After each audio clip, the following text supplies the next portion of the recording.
Hello students, आज हम लोग इलेक्ट्रोस्टैटिक पोटेंशियल और कैपेसिटेंस के बारे में सीखने जा रहे हैं। ये फिजिक्स का सेकंड चैप्टर है जो कि इलेक्ट्रोस्टैटिक का ही पार्ट है।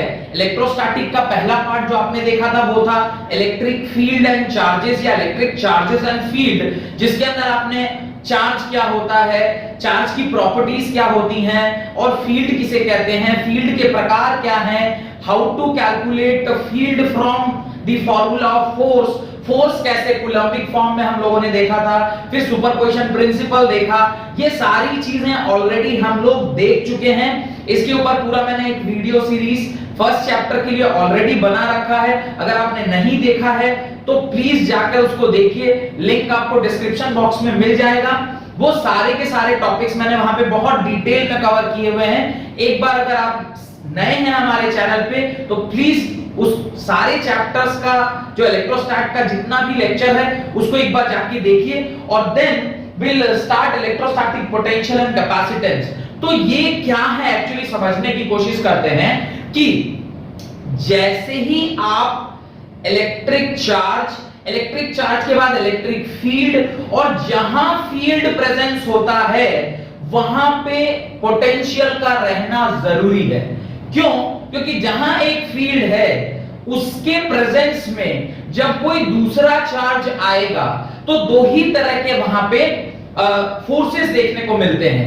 या तो उसके ऊपर रिपल्सिव फोर्स लग रहा होता है या उसके ऊपर अट्रैक्टिव फोर्स लग रहा होता है। यूनिवर्सल लॉ आपने ऑलरेडी पढ़ा हुआ है। यूनिवर्सल लॉ ऑफ चार्ज कहता है like charges repel each other and unlike charges attract each other. अगर एक पॉजिटिव चार्ज है एक नेगेटिव चार्ज है तो ये पॉजिटिव चार्ज इस नेगेटिव चार्ज को अपनी ओर अट्रैक्ट करता है, वेयरएज अगर ये पॉजिटिव है और ये भी पॉजिटिव है तो ये पॉजिटिव चार्ज इस पॉजिटिव चार्ज को अपने से दूर भेजता है।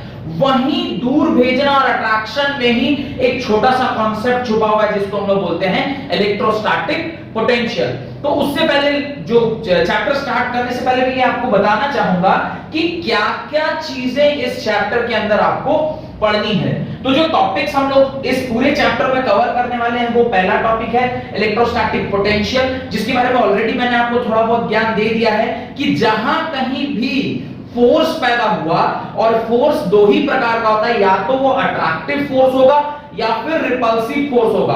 अगर वो अट्रैक्टिव या रिपल्सिव है तो कुछ कंडीशन के अंदर वहां पे एक पोटेंशियल पैदा होता है जो हम लोग पढ़ेंगे काफी डिटेल में। उस पोटेंशियल के बारे में जब हम लोग पढ़ लेंगे तो फिर विल ट्राई टू कैलकुलेट कि अगर वो पोटेंशियल जो पैदा हो रहा है किसी एक पॉइंट पर, उसको अगर एक और दूसरे पॉइंट पर लाया जाए और उसके बीच का अगर डिफरेंस कैलकुलेट कर लिया जाए तो उसे क्या बोलते हैं, इलेक्ट्रोस्टैटिक पोटेंशियल डिफरेंस बोलते हैं। इलेक्ट्रोस्टैटिक पोटेंशियल डिफरेंस एक बहुत इंपॉर्टेंट टर्म है और एक तरह से देखिए तो ये चैप्टर आपको जो अगला चैप्टर है दैट इज करंट इलेक्ट्रिसिटी, उसका आपका बेसिस यानी फाउंडेशन हम लोग अभी डाल रहे हैं। क्योंकि इलेक्ट्रोस्टैटिक पोटेंशियल से ही हम इलेक्ट्रोस्टैटिक पोटेंशियल डिफरेंस या इलेक्ट्रिक पोटेंशियल डिफरेंस को जाते हैं, और जहां इलेक्ट्रिक पोटेंशियल डिफरेंस पैदा होती है वहीं पे करंट फ्लो करता है। तो अगला चैप्टर हमारा क्या है, करंट एंड इलेक्ट्रिसिटी। तो ये पूरा का पूरा जो तीनों पहला फर्स्ट 3 चैप्टर्स है, electric charges and field, electrostatic potential and capacitance और करंट इलेक्ट्रिसिटी, ये सारे के सारे इलेक्ट्रिसिटी के पार्ट हैं। और मैंने आपसे पहले भी कहा हुआ है इलेक्ट्रिसिटी बेसिकली कितने प्रकार का होता है, 2 प्रकार का होता है। एक होता है इलेक्ट्रोस्टैटिक, एक होता है इलेक्ट्रोडायनेमिक्स। इलेक्ट्रोस्टैटिक मतलब इलेक्ट्रॉन्स जहां पर रुके हुए हों और वो जब कुछ प्रॉपर्टी शो करता है तो उसको हम इलेक्ट्रोस्टैटिक पार्ट में पढ़ते हैं। फिर इलेक्ट्रोडायनेमिक्स में क्या होता है, क्योंकि इलेक्ट्रॉन मूव कर रहा होता है तो इलेक्ट्रोडायनेमिक्स ऐसा कॉन्सेप्ट आता है कि इलेक्ट्रॉन मूव कर रहा है, और जब इलेक्ट्रॉन मूव करेगा तो उससे एसोसिएटेड जो प्रॉपर्टीज होंगी उसको हम थर्ड चैप्टर में दैट इज करंट इलेक्ट्रिसिटी वाले चैप्टर में पढ़ते हैं। तो कुल मिलाकर यही 3 चैप्टर जो हमें इलेक्ट्रिसिटी में पढ़ना है पूरे क्लास 12 में, उसको ही हम देख रहे हैं। उसमें जो ये इलेक्ट्रोस्टैटिक पोटेंशियल डिफरेंस है जो कि थर्ड चैप्टर का बेसिस है, बेसिस मतलब इलेक्ट्रोस्टैटिक पोटेंशियल डिफरेंस पैदा होगा तभी इलेक्ट्रिसिटी फ्लो करती है, तो वो कॉन्सेप्ट हमारे लिए समझना बहुत ही जरूरी है। उसके बाद जब एक बार हम इलेक्ट्रिक पोटेंशियल समझ लिए तो इलेक्ट्रिक पोटेंशियल कहां-कहां हो सकता है, तो हम लोगों ने 3 ही सिस्टम अभी तक पढ़ा है। एक तो पॉइंट चार्ज होगा, या फिर there are system of charges, जहां पे हमने सुपरपोजिशन प्रिंसिपल और ये सारी बातें पढ़ी थी कि भाई एक चार्ज है, उसके अगल बगल में अगर 4-5 चार्ज रखा हुआ है तो what will be the impact of force, impact of electric field on that particular charge because of all the other charges. तो सिमिलरली यहां पे भी हमें ये करना है कि इलेक्ट्रोस्टैटिक पोटेंशियल निकालना है बिकॉज ऑफ पॉइंट चार्ज, फिर सेकंड में क्या निकालना है because of system of charges, और थर्ड में क्या निकालना है इलेक्ट्रिक डाइपोल। आपने डाइपोल का पूरा कॉन्सेप्ट पढ़ा हुआ है, अगर आप डाइपोल का कॉन्सेप्ट जानते हैं तो उस डाइपोल की वजह से किसी एक XYZ पॉइंट पर क्या पोटेंशियल पैदा होने वाला है वो भी हमें इस चैप्टर में पढ़ना है। देन एक बार आप इलेक्ट्रोस्टैटिक पोटेंशियल निकालना सीख गए तो फिर will read about the electric potential difference या इक्विपोटेंशियल सरफेसेस। इक्विपोटेंशियल सरफेस क्या होता है इसके बारे में भी मैंने थोड़ा बहुत आपको बताया है। गॉसियन सरफेस का जो कॉन्सेप्ट है वो यहाँ पे पूरा एप्लीकेबल होता है कि इक्विपोटेंशियल सरफेस किसे कहते हैं। मैंने थोड़ा बहुत आपको बताया हुआ है गॉसियन सरफेस वाले लेक्चर में कि जैसे अपन एक सपोज करिए एक लाइन चार्ज है, तो ये अगर आपका लाइन चार्ज है तो इस लाइन चार्ज के चारों तरफ जो हम सरफेस बनाते हैं वो सिलिंड्रिकल सरफेस बनाते हैं। गॉसियन सरफेस कैसा होगा? सिलिंड्रिकल होगा। अब यहां से r डिस्टेंस की दूरी पर अगर आप चेक करोगे कि उसका इलेक्ट्रोस्टैटिक पोटेंशियल क्या है तो उसका फॉर्मूला हम लोगों ने डिराइव किया है। अब ये r यहां भी हो सकता है, r यहां भी हो सकता है, r यहां भी हो सकता है, इस पूरे फील्ड पे। तो ये जो इलेक्ट्रोस्टैटिक फील्ड अगर आप उस गॉसियन सरफेस के ऊपर निकालोगे, इलेक्ट्रोस्टैटिक पोटेंशियल अगर आप उस गॉसियन सरफेस पे निकालोगे तो उसकी वैल्यू क्या आने वाली है? सेम आने वाली है। ऐसा सरफेस जिसपे पोटेंशियल क्या रहने वाला है? सेम रहने वाला है, उसी को क्या बोलते हैं? Equipotential surfaces. हम लोग देखेंगे पॉइंट चार्ज की वजह से देखेंगे, लाइन चार्ज की वजह से देखेंगे और सिस्टम ऑफ चार्जेस की वजह से देखेंगे कि कितने प्रकार के आपको इक्विपोटेंशियल सरफेसेस पैदा होते हैं। Once we are done with this, हमें अगला टॉपिक जो पढ़ना है वो क्या है? Relationship between electric field and electric potential. अब हम इलेक्ट्रिक फील्ड डेरिवेशन करना जानते हैं। अगर कोई रिलेशनशिप स्टैब्लिश हो जाए इलेक्ट्रिक फील्ड और इलेक्ट्रोस्टैटिक पोटेंशियल के बीच में, तो इलेक्ट्रिक फील्ड निकालना सीख चुके हैं तो इलेक्ट्रोस्टैटिक पोटेंशियल किसी भी पॉइंट पे हम आसानी से निकाल देंगे, क्योंकि अगर उनके बीच में कोई रिलेशनशिप अगर हम डिराइव कर पाए तो फिर बड़ी आसानी से इलेक्ट्रोस्टैटिक पोटेंशियल भी सबका निकल जाएगा। Once we are done with this, अगर जहां कहीं भी पोटेंशियल है, पोटेंशियल मींस पोटेंशियल एनर्जी, जहां कहीं भी पोटेंशियल पैदा हो रही है इसका मतलब उस सिस्टम में कुछ ना कुछ पोटेंशियल एनर्जी है। और पोटेंशियल जब हम लोग पढ़ेंगे तो मैं आपको बताऊंगा कि पोटेंशियल कैसे पैदा होता है। पोटेंशियल पैदा होता है वर्क डन करने पर। तो वर्क डन है मतलब कहीं ना कहीं वो एनर्जी से एसोसिएटेड है। अगर वर्क डन एनर्जी से एसोसिएटेड है तो कहीं ना कहीं वर्क डन इज डायरेक्टली और indirectly related to potential energy of the system. तो इसलिए हम अगला टॉपिक क्या लिखे हैं? Electrostatic potential energy. Work done हो रहा है तो वर्क डन स्टोर होता है in the form of electrostatic potential energy. तो वो पोटेंशियल एनर्जी के बारे में भी हमें पढ़ना है। और द लास्ट टॉपिक इस पूरे चैप्टर का है जो आप देख भी रहे होंगे, इलेक्ट्रोस्टैटिक पोटेंशियल एंड कैपेसिटेंस। तो जो सबसे लास्ट टॉपिक है that is dielectric and capacitance. तो इसके अंदर हमें डाइलेक्ट्रिक, मैंने आपको बताया है डाइलेक्ट्रिक मतलब इंसुलेटर। इंसुलेटर का ही दूसरा नाम डाइलेक्ट्रिक है। अब देखिए एक छोटा सा एग्जांपल देता हूं, शायद उससे आपको डाइलेक्ट्रिक और क्लियर होगा। आप देखे होंगे इंसुलेटर तो आप डेफिनेशन पढ़े हैं आपने, कंडक्टिविटी का सारा रेंज आपको पता है। Even you know about the band diagram जहां पे फॉरबिडन रेंज जो है वो काफी ज्यादा हो जाता है, जिसकी वजह से वो इलेक्ट्रॉन जो अपने वैलेंस सेल में रहते हैं वो जंप करके कंडक्शन सेल में या कंडक्शन बैंड में नहीं जा पाते हैं। इसलिए वो सारी चीजें आपको ऑलरेडी पता है। पर डाइलेक्ट्रिक के बारे में एक छोटी सी बात मैं और बताता हूं। एयर इज अ इंसुलेटर और नॉट? Question mark. मैं आपसे सवाल पूछ रहा हूं, क्या एयर इंसुलेटर है? और अगर एयर इंसुलेटर है तो फिर आपने ये सुना होगा कि कई बार लाइटनिंग के टाइम पे या फिर कई बार जो हाई एक्सटेंशन वायर होता है, आपने देखा होगा ना, जब हम लोग कभी गांव के तरफ जाते हैं या कहीं भी ट्रैवल करते हैं तो खेत वगैरह में वो बड़े बड़े डिस्ट्रीब्यूशन पोल लगे रहते हैं, उसमें हाई एक्सटेंशन वायर लगा होता है। कई बार कुछ लोग उस पोल के नीचे या वो जो बड़े बड़े लंबे लंबे तार होते हैं उसके नीचे अगर गलती से आ जाते हैं तो पेपर में पढ़ने को मिलता है कि ऐसे कोई आदमी वो तार के नीचे आया तो उसको करंट से उसकी मौत हो गई। तो करंट उसमें कैसे डेवलप हुआ? खास करके बारिश के दिनों में हम ज्यादा इसे पढ़ते हैं। तो इसका मतलब एयर कंडक्टर नहीं है, एयर इज एन इंसुलेटर। लेकिन अगर एयर में कुछ ऐसा व्यवस्था लग जाए या ऐसा कुछ सिचुएशन क्रिएट हो जाए या फिर मैं बोलूं अगर थोड़ा सा और एलेबोरेटिव फॉर्म में, तो मैं ये कह सकता हूं कि उन दोनों के बीच का जो पोटेंशियल डिफरेंस है वो इतना ज्यादा अगर है तब तो ठीक है, लेकिन अगर वो घटते घटते एक सर्टेन लेवल से कम हो जाए तो इवन एयर कैन कंडक्ट, तो एयर भी क्या कर सकता है, कंडक्ट कर सकता है।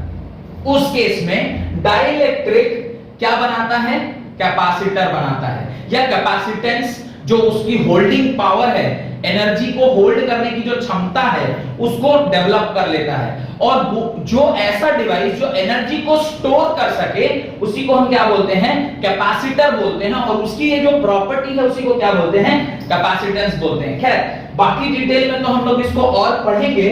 उसके अंदर कुछ टॉपिक्स जो हमें पढ़नी है वो है, एक तो पोलराइजेशन, भाई पोलराइज कैसे करना है। मैंने कहा ना कि वो जो दोनों वो जो हायर एक्सटेंशन तारे थी और जो बंदा वहां खड़ा हुआ था उसके बीच में कहीं ना कहीं पोलराइजेशन हुआ। पोलराइजेशन मतलब जो एयर वहां पे प्रेजेंट था वो चार्ज हो गया, और द मोमेंट एयर चार्ज हुआ तो इट विल कंडक्ट इलेक्ट्रिसिटी, और अगर कंडक्ट करेगा तो धरती जो है हमारा वो क्या है, जीरो पोटेंशियल है। तो अगर वो ऊपर वाला तार जो कि हाई वोल्टेज पे है और यहाँ पोटेंशियल जीरो है, तो एक अगर उसको रास्ता मिल गया तो इलेक्ट्रिसिटी इधर ना जाके कहां चली आएगी, धरती को चली आएगी, और जब तक वो बंदा वहां खड़ा होगा, मर नहीं जाता, तब तक वो इलेक्ट्रिसिटी उसके थ्रू फ्लो करती रहेगी। तो इस हिसाब से ये पोलराइजेशन होता है।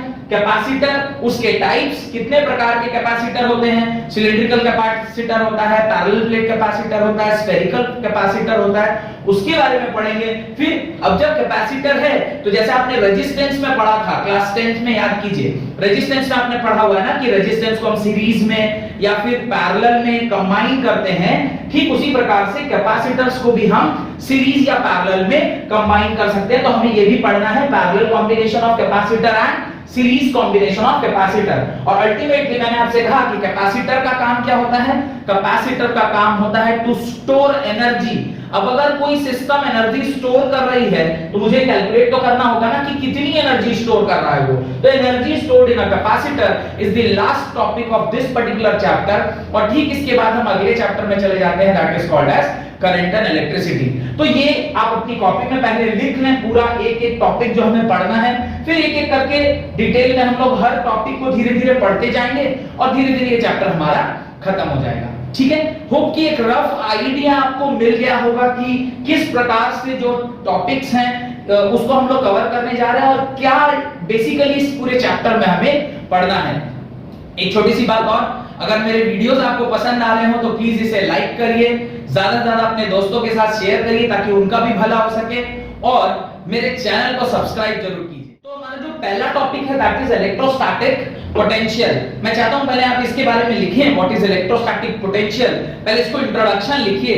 The degree of electrification of a body is represented by the electrostatic potential of a charged body। मैं वापस एक बार और रिपीट कर रहा हूं, the degree of electrification of a body is represented by the electrostatic potential of a charged body। ध्यान से समझिएगा क्या कहना चाह रहा है वो, कि डिग्री ऑफ इलेक्ट्रिफिकेशन, वर्ड देखिए उसने क्या यूज किया है, डिग्री ऑफ इलेक्ट्रिफिकेशन।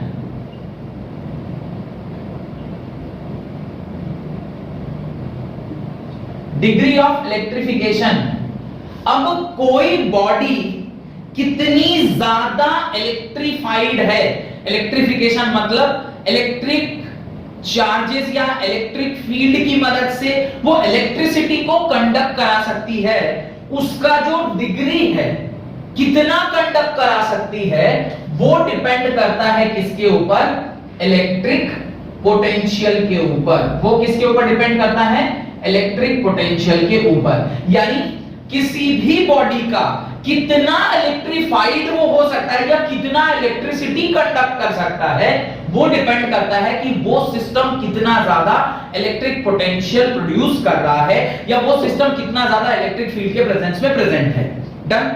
इसके आगे लिखें, the direction of flow of charge, the direction of flow of charge between two bodies placed in contact with each other is determined by electrostatic potential, is determined by electrostatic potential.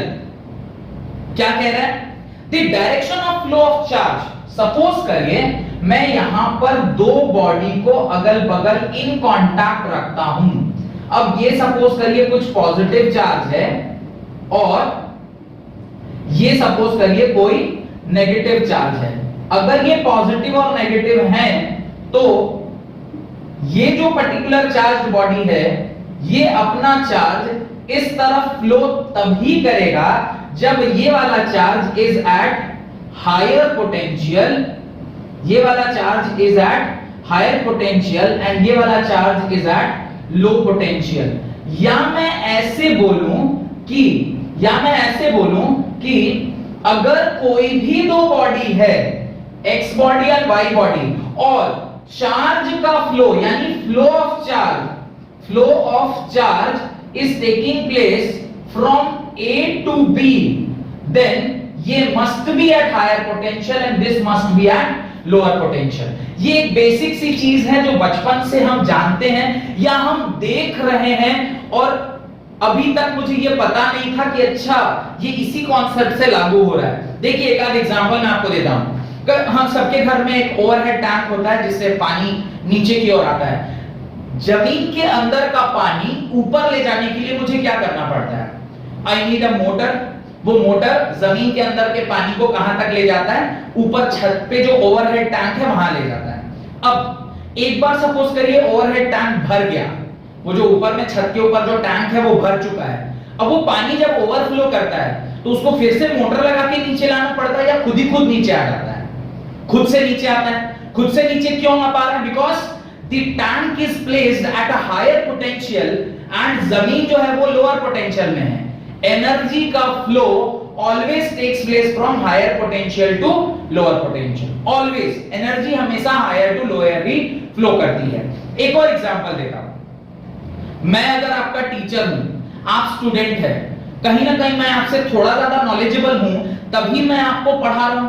अगर knowledge का flow check करें, मैं ये नहीं कह रहा कि आपसे मेरे को कोई नॉलेज नहीं मिलता है, मैं अपने स्टूडेंट से बहुत सारी चीजें सीखता हूं, पर जनरली ये देखा गया है कि ऑलवेज जो हायर पोटेंशियल पे है वो लोअर पोटेंशियल को नॉलेज ट्रांसफॉर्म करता है। मैं टीचर हूं, आप स्टूडेंट हैं, तो knowledge is flowing from teacher to student. हां, एक फील्ड ऐसा है जहां पर आपसे मुझे नॉलेज होता है। जैसे कोई ऐसे टेक्नोलॉजिकल बात है जहां पर आप मेरे से ज्यादा पारंगत हैं। भाई इंस्टाग्राम कैसे यूज करना है, भाई ट्विटर में कैसे मैसेज करना है, यूट्यूब कैसे एडिट करना है, ये सारी चीजें मुझे बच्चे सिखाते हैं। अगर बच्चे मुझे ये सिखा रहे हैं तो in this field the students are at higher potential in terms of knowledge of technology and I am at lower potential। तो knowledge is flowing from student to teacher। तो कुछ चीजों में मैं आपको सिखाता हूं, कुछ चीजों में आपसे मैं बहुत कुछ सीखता हूं, but ultimately it always flows from higher potential to lower potential। जिस भी चीज की बात करें, एक और एग्जांपल देता हूं। अब देखिए मान लीजिए दो बॉडी है, एक बॉडी एट हायर टेम्परेचर है और दूसरी बॉडी एट लोअर टेम्परेचर है। मुझे बताइए हीट फ्लो कहां से कहां करेगा?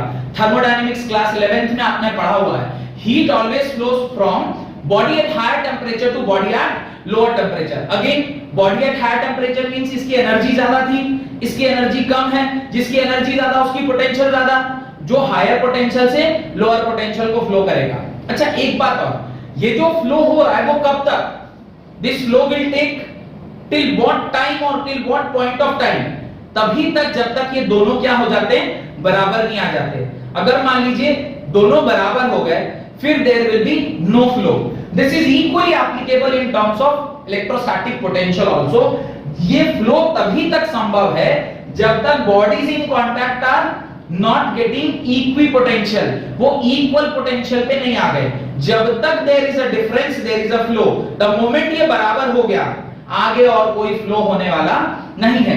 Equally valid in terms of temperature, equally valid in terms of knowledge. मैं आपको नॉलेज दे रहा हूं तब तक जब तक कि आप वो चीज नहीं जानते। द मोमेंट मैंने आपको सारा कुछ पढ़ा दिया, आप भी अब इक्वली नॉलेज हो गए, तो आप इस टॉपिक में मेरे से दोबारा क्यों बात करेंगे? डन। तो जनरली ये जो इलेक्ट्रोस्टैटिक पोटेंशियल है ये बॉडी की एक प्रॉपर्टी होती है और वो तभी तक फ्लो कराता है, इलेक्ट्रोस्टैटिक पोटेंशियल तभी तक चार्ज को फ्लो कराता है जब इसके बीच में कोई डिफरेंस हो, यानी ये हायर पोटेंशियल पे हो और ये लोअर पोटेंशियल पे।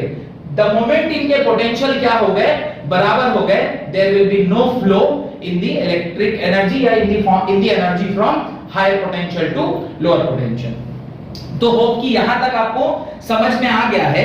Then write the definition of electrostatic potential, आप उसके नीचे इलेक्ट्रोस्टैटिक पोटेंशियल का डेफिनेशन लिखें। Right, the electrostatic potential at a point in the region of electric field, the electrostatic potential at a point in the region of electric field is equal to the amount of work done in bringing a unit positive charge without acceleration, bracket में लिखिएगा without acceleration from infinity to that point, from infinity to that point।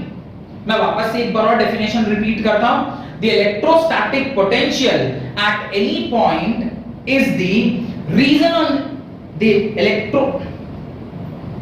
मैं वापस से एक बार repeat कर रहा हूं।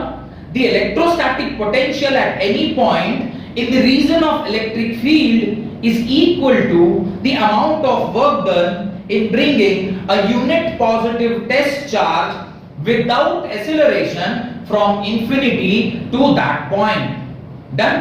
अब इस बात को ना हम लोग कोशिश करते हैं समझने की कि क्या कहना चाह रहा है ये। अब थोड़ा ध्यान से देखिएगा तो आपको समझ में आ जाएगा मैं क्या बोलना चाह रहा हूं। सपोज करिए ये कोई पॉजिटिव चार्ज है, अगर ये पॉजिटिव चार्ज है तो आपको पता है कि इसके फील्ड लाइंस कैसे होते हैं, इसके फील्ड लाइंस ऐसे होते हैं। ये मैंने आपको पिछले चैप्टर में बताया था कि पॉजिटिव चार्ज का फील्ड लाइन एग्जैक्टली कैसा होता है, तो वो सूर्य की किरणों की तरह देखने में लगता है, जो बचपन में हम सबने क्या बनाया था, डायग्राम बनाया। ऐसा डायग्राम हम सबने बचपन में बनाया हुआ है, थोड़ा हम लोगों ने ज्यादा बड़ा बना दिया है। अब देखिए ये जो मैं डॉटेड लाइन यहां बना रहा हूं, ये डॉटेड लाइन क्या है, इस फील्ड का प्रेजेंस जहां तक फील किया जा सकता है उसको हम लोगों ने इसके अंदर रखा है कि यहां तक चार्ज का प्रेजेंस देखने को मिलता है। अब आप कहेंगे सर चार्ज का प्रेजेंस कैसे फील होगा। अब देखिए मैं छोटा सा एग्जांपल देता हूं, आप थोड़ा ध्यान से समझिएगा तो आपको समझ में आएगा। आप याद करिए कभी मैग्नेट से खेला हो आपने, क्योंकि चार्ज तो हम कभी हाथ में नहीं लिए हैं, चार्ज हाथ में लेना पॉसिबल भी नहीं है, लेकिन मैग्नेट हम सबने हाथ में लिया हुआ। अब एक मैग्नेट दूसरे मैग्नेट के पास जब हम लेके जा रहे हैं तो क्या होता है, क्या वो कहीं यहां पर अगर मैग्नेट है, यहां मैग्नेट है, तो क्या यहीं से खींच लेता है? नहीं। आप जब उसको पास लेके जा रहे होते हैं, एक टाइम ऐसा आता है उसके बाद आप छोड़ भी दीजिएगा तो वो जाके उसमें क्या कर जाएगा, चपक जाएगा।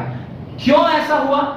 जो मैग्नेट आपने पकड़ा हुआ था उसका एक सर्टेन फील्ड है, उस फील्ड में उसका मैग्नेटिक स्ट्रेंथ है, उसके बाहर अगर आप दूसरा मैग्नेट रखे हैं तो वो उसमें अट्रैक्ट नहीं हो पाएगा, क्योंकि वो उसके औकात के बाहर रखा हुआ है, यानी उसके फील्ड के बाहर रखा हुआ है। लेकिन द मोमेंट आप उसके फील्ड में लेकर आएंगे वो उसको क्या कर लेगा, अट्रैक्ट कर लेगा। तो जो उसका प्रेजेंस है, जहां तक उस मैग्नेट का फील्ड का प्रेजेंस है वहीं तक उसका इंफ्लुएंस है, एंड दैट एरिया जो उसका इंफ्लुएंशियल एरिया होता है उसी को हम मैग्नेटिक फील्ड बोलते थे। तो मैग्नेटिक फील्ड आपने क्लास 10th में पढ़ा हुआ है, तो चूंकि मैग्नेट हम लोग खेलते हैं इसलिए उसे रिलेट कर पा रहे हैं। सिमिलरली ये अगर कोई चार्ज है तो जहां तक इसका प्रेजेंस या मैं बोलूं जहां तक इसका इंफ्लुएंस पॉसिबल है उसको हमने इस एरिया के अंदर रखा है, और जो इस एरिया के बाहर अगर कोई चार्ज Q रखा हुआ है तो ये उसके ऊपर कोई इंफ्लुएंस नहीं दिखा पाएगा, और इसके बाहर के रीजन को इसलिए हम लोग क्या वर्ड यूज करते हैं, इस चार्ज के लिए इंफिनिटी यूज करते हैं। मतलब जो फील्ड का जो प्रेजेंस है, जहां तक उसका इंफ्लुएंस है, उसके बाहर के एरिया को हम लोग क्या बोलते हैं, इंफिनिटी बोलते हैं। अब आप बोलेंगे सर इंफिनिटी तो नॉट डिफाइंड होता है। Infinity is not defined, but in terms of electric field जिस एरिया के बाहर उसका प्रेजेंस फील होना बंद हो जाए उसको ही हम क्या बोलते हैं, इंफिनिटी बोलते हैं। अब एक बार डेफिनेशन को ध्यान से पढ़िए, कह रहा है the electrostatic potential at any point in the region of electric field is equal to amount of work done in bringing unit positive charge without acceleration from infinity to that point. अब समझने की कोशिश कर रहे हैं, suppose करिए यहां पर कोई एक पॉइंट A है, suppose a point A is here. अब वो कह रहा है कि ये जो आपने यूनिट पॉजिटिव चार्ज या टेस्ट चार्ज रखा है, इसको जब आप यहां से यहां खींच के लाएंगे, व्हाट यू आर डूइंग, आप इंफिनिटी से खींचकर उसको कहां तक ला रहे हैं, एक पॉइंट तक लेकर आ रहे हैं. You are bringing a unit positive charge to a particular point inside the field. This point is lying inside the field. अब देखिए होगा क्या, यहां पे क्या होगा, चूंकि ये पॉजिटिव चार्ज है और ये पॉजिटिव चार्ज के फील्ड में लाया जा रहा है, तो ये पॉजिटिव चार्ज इस पॉजिटिव चार्ज को अपनी ओर अट्रैक्ट कर रहा होगा कि धक्का लगा रहा होगा. आप बताइए, आपने पढ़ा हुआ है, आपने क्या पढ़ा है, like charges repel each other, unlike charges attract each other. तो ये और ये लाइक चार्जेस हैं, अनलाइक चार्जेस हैं, दे आर लाइक चार्जेस. ये पॉजिटिव चार्ज और ये पॉजिटिव चार्ज अपने को क्या करेंगे, एक दूसरे को धक्का लगाएंगे. अगर ये पॉजिटिव चार्ज उसको धक्का लगा रहा है यानी they are repelling each other. अब ध्यान से समझिए, अगर ये चार्ज इस चार्ज को धक्का लगा रहा है, ध्यान से समझिएगा, ये चार्ज इस चार्ज को धक्का लगा रहा है, ये कौन से फोर्स से लगा रहा होगा, F कूलम्बिक फोर्स से. ये कूलम्बिक फोर्स से इसको क्या कर रहा होगा, धक्का लगा रहा होगा. अगर ये कूलम्बिक फोर्स से उसको धक्का लगा रहा है और मैं चाहता हूं कि इस चार्ज को यहां से यहां लाया जाए, तो मुझे क्या करना होगा, कुछ वर्क करना पड़ेगा. क्या करना पड़ेगा, वर्क. वो भी कैसा work, against the will of charge. Work is done against the will of charge. ये चार्ज यहां आना नहीं चाहता था, क्यों, क्योंकि ये इसको धक्का लगा रहा है. फिर भी अगर आप चाहते हैं कि इस चार्ज को यहां तक लाया जाए, तो आपको उसको जबरदस्ती खींच के लाना होगा. अगर मैं उसे जबरदस्ती खींच के ला रहा हूं तो मुझे कुछ काम करना होगा. ये एक एग्जांपल से समझते हैं. आपके जब ट्यूशन या स्कूल ठंडे के मौसम में आपकी मम्मी या पापा आपको भेजते हैं, तो it is very difficult for you कि वो कंबल से बाहर निकलना या वो रजाई से बाहर निकलना और फिर स्कूल को जाना. दैट टाइम अगर आपको किसी तरीके से इंफॉर्मेशन मिल जाए कि आज स्कूल छुट्टी है या आज ट्यूशन छुट्टी है, तो आप वापस से वो कंबल को ओढ़ के सो जाते हैं. ये क्या है, school is this positive charge, you are this positive charge. School जाना इज अगेंस्ट द विल. आप नहीं चाहते कि मैं स्कूल जाऊं, फिर भी अगर आपके मम्मी या पापा के कहने पर आप अगर स्कूल जा रहे हैं, तो बिना डांट के तो आप नहीं जा सकते. आपको डांट लगेगी तभी आप स्कूल जाएंगे. चलो उठो, स्कूल जाना है. अभी ये जो आपके मम्मी या पापा ने आपको बोला स्कूल के लिए तैयार हो जाओ, या जो डांट रहे हैं, that is actually what is happening with this charge. ये चार्ज स्कूल नहीं जाना चाहता था. क्यों, क्योंकि ये स्कूल इसको रिपेल कर रहा है. स्कूल रिपेल कर रहा है, ऑब्वियसली स्कूल रिपेल ही करता है आप लोगों को. स्कूल रिपेल कर रहा है. फिर भी अगर आपके पापा कह रहे हैं जाने के लिए, तो आपको एक्सटर्नल वर्क करना पड़ेगा, यानी आपके ऊपर कोई ना कोई एक्सटर्नल फोर्स काम करेगी. What is that external force, आपके पापा का डांट या आपकी मम्मी का डांट, या आपको कोई प्रलोभन दिया जाएगा कि अच्छा चलो स्कूल चले जाओ, तो फिर शाम में वहां घुमाने ले जाएंगे, ये कर लेंगे वो कर लेंगे. तो ये जो आपको एक्सटर्नल वर्क करना पड़ रहा है, एक्सटर्नल एजेंट लगाना पड़ रहा है in order to bring this charge to this point, that is work. और ये वर्क जब किसी सिस्टम पे जबरदस्ती करके उसको लाया जाता है, तो उसके विल के अगेंस्ट होता है. जब भी कोई काम हम विल के अगेंस्ट करते हैं, तो उसमें क्या डेवलप हो जाता है, पोटेंशियल डेवलप हो जाता है. क्यों, उसकी टेंडेंसी थी बाहर जाने की और आप उसको जबरदस्ती खींच के ला रहे हैं. तो द मोमेंट वो किसी पॉइंट पर अगर आ गया इनसाइड द फील्ड, और अभी आप सडनली उसको क्या करोगे, छोड़ोगे तो उसकी टेंडेंसी क्या होगी, बाहर भागने की होगी. तो अगर वो बाहर भागना चाह रहा है, इसका मतलब उसके अंदर कुछ ना कुछ पोटेंशियल एनर्जी स्टोर हो गया. जैसे ही आपने उसको छोड़ा, वो पोटेंशियल एनर्जी काइनेटिक एनर्जी में बदल के वो क्या हो गया, सिस्टम से बाहर चला गया। तो अगर वो सिस्टम वहां पर छोड़ने पर वो आगे की ओर खुद ब खुद जा रहा है, इसका मतलब कोई एनर्जी है जिसको वो कन्वर्ट करके बाहर निकल जाएगा। तो जो आपने वर्क डन किया है against the will of the charge, वो उसके अंदर किस फॉर्म में स्टोर्ड होगा? पोटेंशियल एनर्जी के फॉर्म में। और पोटेंशियल एनर्जी जहां होती है वहीं पे पोटेंशियल होगा, क्योंकि बिना पोटेंशियल के पोटेंशियल एनर्जी होना संभव नहीं है। तो उस प्रकार से जब आप चार्ज को ए पॉइंट पे लाते हैं तो कुछ आप वर्क करेंगे। तो पहले तो मैं ये बता दूं कि पोटेंशियल को डिफाइन कैसे करते हैं। Potential, electrostatic potential is defined in terms of V। V is equal to क्या होता है? Work done in bringing a unit positive charge from infinity to a particular point, that is called as work done. तो potential का एक और formula होता है, work done per unit charge is known as electrostatic potential. तो आप इसको लिख लें, इस फॉर्मूले को आप अपनी कॉपी में लिख लें, ये डायग्राम भी आप अपनी कॉपी में बना लें और लिखें कि इलेक्ट्रोस्टैटिक पोटेंशियल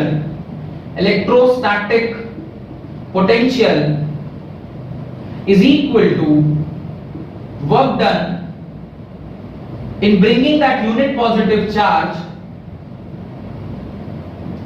तो यूनिट पॉजिटिव चार्ज को हमने वर्क डन बाय चार्ज के नाम से लिख दिया, और जो कि Q नॉट के बराबर है, क्योंकि जनरली हम लोग जो यूनिट पॉजिटिव टेस्ट चार्ज होता है उसको क्या लिखते हैं?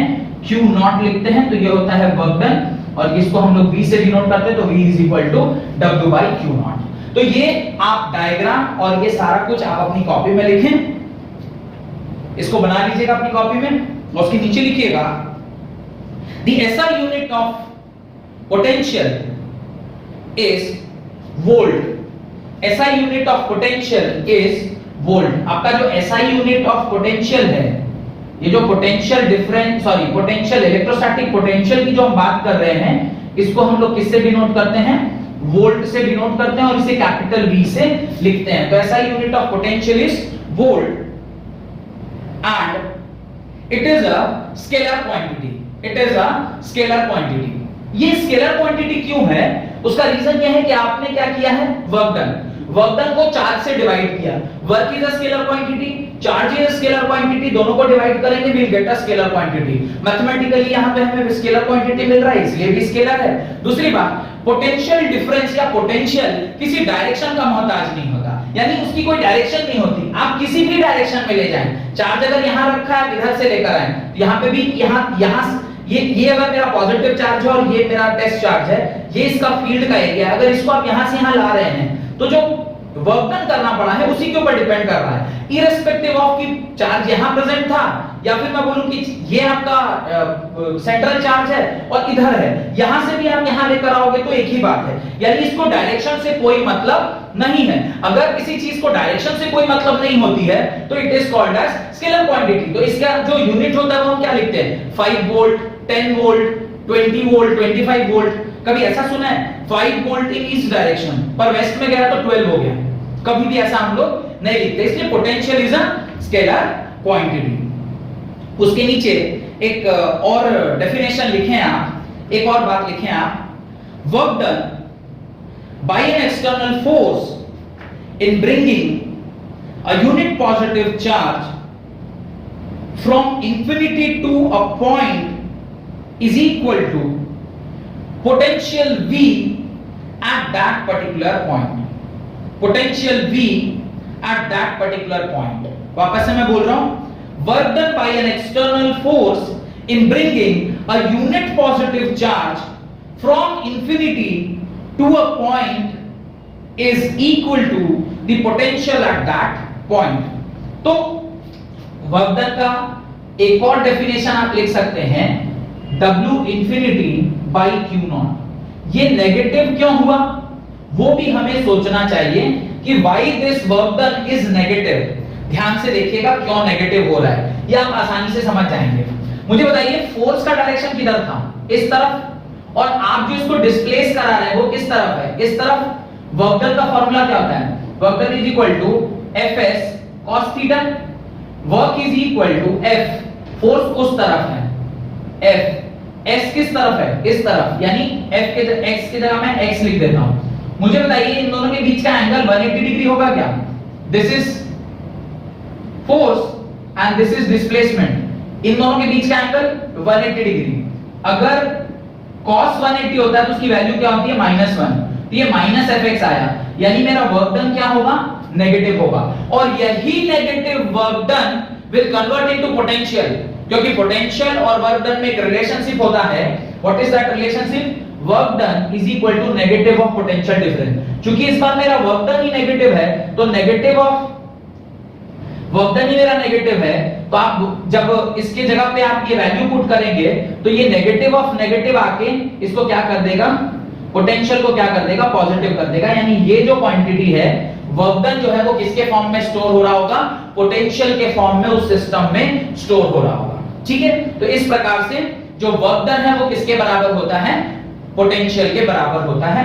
ये आपको समझ में आना चाहिए और यही एक्चुअली इस पूरे डायग्राम से या इस पूरे कॉन्सेप्ट में आपको समझना चाहिए।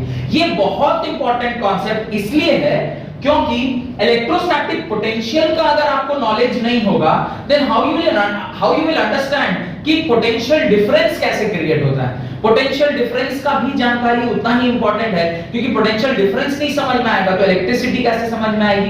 तो ये सारे चैप्टर्स जो है ना आपस में एक दूसरे से इंटर रिलेटेड है, हर चैप्टर आपस से इंटर रिलेटेड है। तो आपको बस यही ध्यान रखना है इलेक्ट्रोस्टैटिक पोटेंशियल क्या है, इसका ये वाला formula is the general formula, but जब हम उसको विद साइन यूज करते हैं तो कैसे लिखते हैं, potential is equal to negative of W infinity. Why? We are doing the work from infinity to a particular point, तो W infinity by Q naught is the positive test charge जिसे हमने check किया था। It is the unit of potential is volt और ये एक scalar quantity होती है। इतनी सारी बातें आपको अपनी कॉपी में यहां तक लिखना चाहिए। डन? ये वाला जो अगर आपने लिख लिया है तो उसके नीचे लिखिए where W infinity is the work done by the electric field on a charged particle as that particle moves from infinity to a point inside the electric field where W infinity is the work done by the electric field on the charged particle as the particle moves from infinity to a point in electric field, full stop। अब थोड़ा सा एक point मुझे और यहां पर discuss करना है, पहले आप नोट डाल के उस पॉइंट को लिख लें। राइट, नोट डालकर लिखें a potential can be positive, can be negative और zero depending upon the sign and magnitude of Q and W infinity। A potential V can be positive, negative or zero depending on the sign and magnitude of Q and W infinity। इसको explain करता हूं। ये जो point अभी मैंने आपको लिखवाया है ये बहुत ही इंपॉर्टेंट पॉइंट है कि potential can be positive, negative and zero.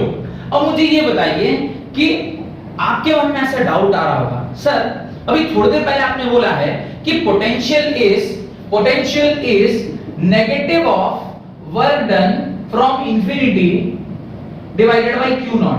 आप खुद ही कह रहे हैं सर ये नेगेटिव होगा, तो इस हिसाब से तो हमारा पोटेंशियल ऑलवेज नेगेटिव आना चाहिए क्योंकि ऑलरेडी वहां पे नेगेटिव साइन रखा हुआ है। फिर ये पॉजिटिव कब होगा, नेगेटिव कब होगा, जीरो कब होगा, समझते केस डालकर ही लिख लीजिए सो दैट कि ना आपको समझ में आ जाए कि in what case it will be positive, in what case it will be negative and in what case it will be zero.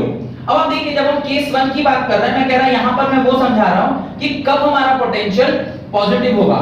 Case 1 when the potential is positive। अब हमारा पोटेंशियल पॉजिटिव कब होगा उसको चेक करते हैं। Suppose करिए ये मेरा चार्ज है, दिस इज माय चार्ज, ये मेरा चार्ज है। अगर ये मेरा चार्ज है और आप इसके फील्ड में किसी भी चार्ज को लेकर आ रहे हैं, you are bringing a particular charge in the presence of this field। अब क्या होगा, अब यहां पे मैं कौन सा चार्ज लेके आया हूं थोड़ा ध्यान दीजिएगा।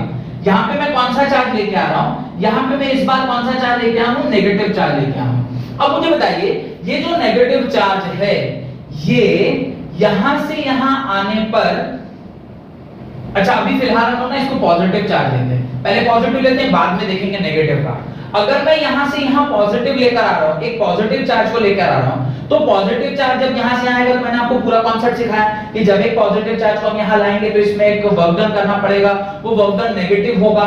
तो अब देखिए आपका जो पोटेंशियल V है वो किसके बराबर, नेगेटिव, और आपने कुछ वर्क डन किया दैट इज आल्सो नेगेटिव, उसको जब आप Q0 से डिवाइड देंगे तो V क्या हो जाएगा, W by Q0, और इस प्रकार जो आपकी वैल्यू आएगी वो क्या हो गई, पॉजिटिव हो गई।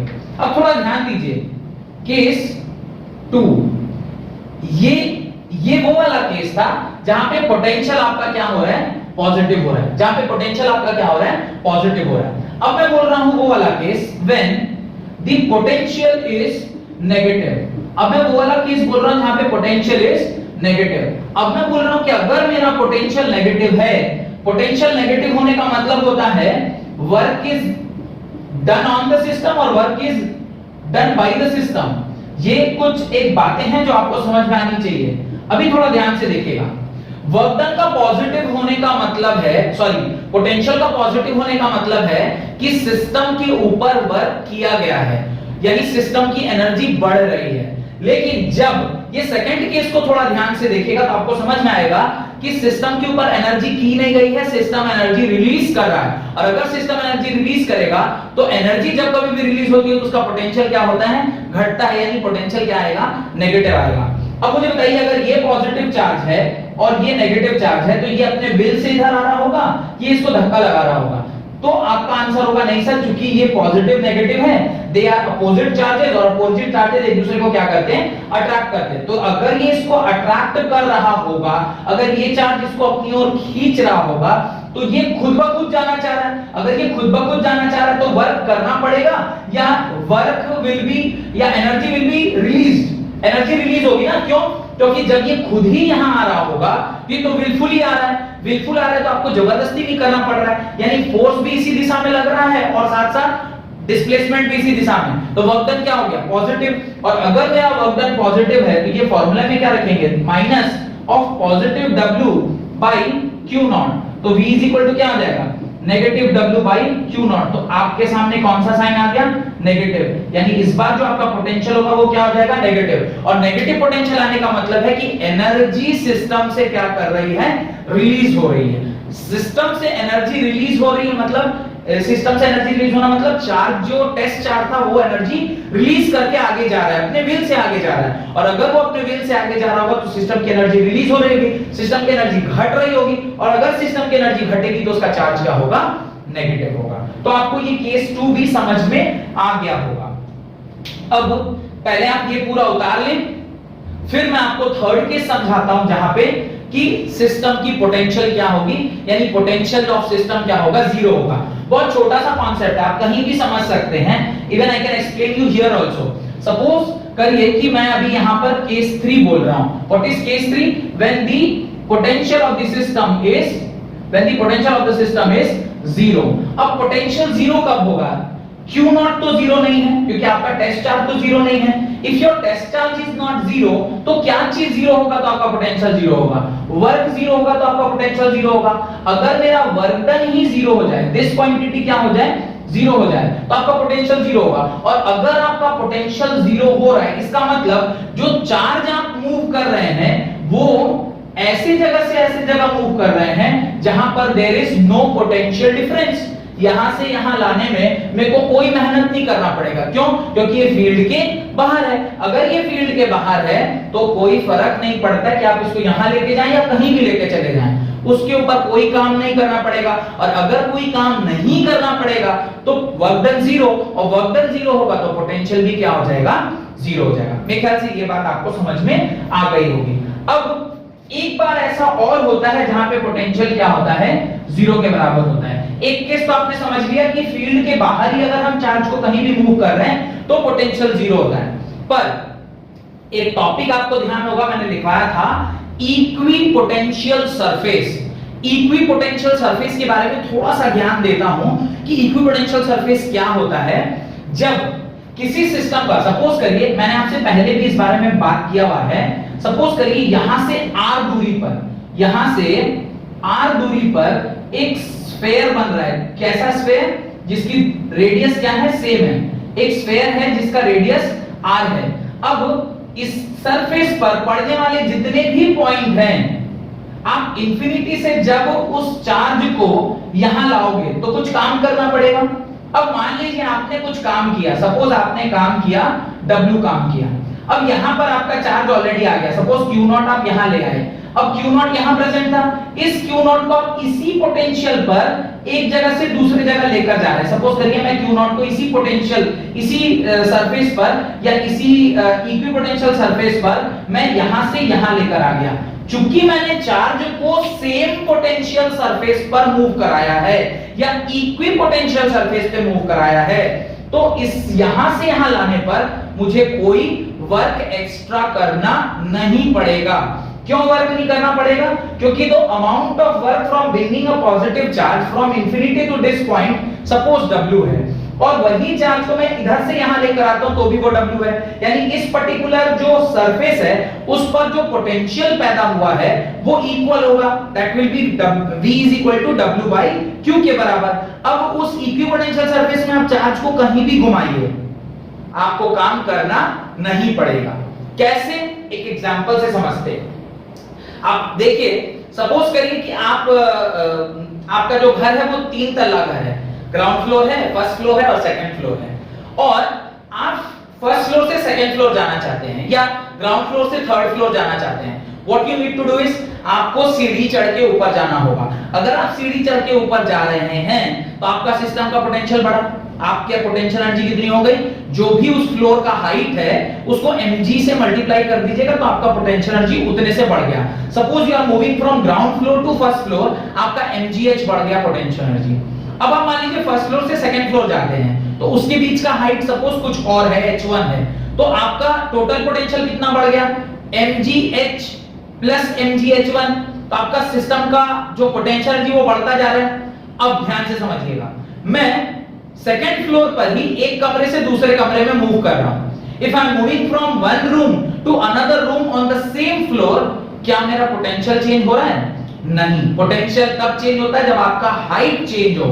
हाइट तो चेंज नहीं हो रहा ना, you are on the same floor. If you are on second floor, आप सेकंड फ्लोर में एक कमरे से दूसरे कमरे में जा रहे हैं, your potential is not changing. If your potential is not changing, तो आपका जो सिस्टम के ऊपर वर्क हो रहा होगा वो क्या होगा? जीरो होगा। यानी change in potential difference zero होगा, और अगर change in potential difference zero हुआ तो नेट पोटेंशियल कितना आएगा सिस्टम का? जीरो ही आएगा। तो एक इक्विपोटेंशियल सरफेस के ऊपर जो आपका नेट पोटेंशियल होता है वो क्या हो गया? जीरो हो जाता है, क्योंकि हमें वहां वर्क डन करना नहीं पड़ता है। इस हिसाब से जो आपका थर्ड केस था when the potential is zero, वो तभी हो सकता है जब दो केसेस हो, या तो हमारा जो सिस्टम है वो वर्क डन इंफिनिटी के बाहर हो, तो बाहर आप कहीं भी घुमाइए तो भी वो वर्क डन नहीं लेगा, और अगर इक्विपोटेंशियल सरफेस पे घुमाइएगा तो भी उसका कोई वर्क डन नहीं होता है। तो कुल मिलाके पोटेंशियल कैन बी पॉजिटिव, जो हमारा फर्स्ट केस था, जो मैंने अभी इसी में थर्ड केस बता दिया है। Equipotential when the potential is at when the potential is positive, फिर when the potential is negative, and third case और when the potential is zero। Positive वाला केस तो बहुत डिटेल में मैंने बताया हुआ था, तो इसलिए उसको दोबारा नहीं बता रहे हैं, पर नेगेटिव और जीरो वाला केस आपके सामने ही रखा हुआ है। इसको भी आप अपने कॉपी में उसी नोट में स्पेशल पॉइंट डाल के 1 2 3 करके लिख लीजिएगा, ताकि आपका ये कॉन्सेप्ट आपका क्या हो जाए? क्लियर हो जाए। ठीक है, तो मेरे ख्याल से यहां तक आज रखते हैं, और अगली क्लास में एक सवाल कराऊंगा, और उस सवाल के बाद फिर इलेक्ट्रोस्टैटिक पोटेंशियल डिफरेंस जो हमारा सेकंड टॉपिक था उसको विल कंटिन्यू। होप कि मेरे वीडियोस आपको अच्छे लग रहे हैं। अगर अच्छा लग रहा है पढ़ने में तो प्लीज इसे लाइक करिए, ज्यादा से ज्यादा अपने दोस्तों के साथ शेयर करिए, और मेरे वीडियो को लाइक करने के साथ साथ, शेयर करने के साथ साथ मेरे चैनल को सब्सक्राइब जरूर करिएगा। बहुत बहुत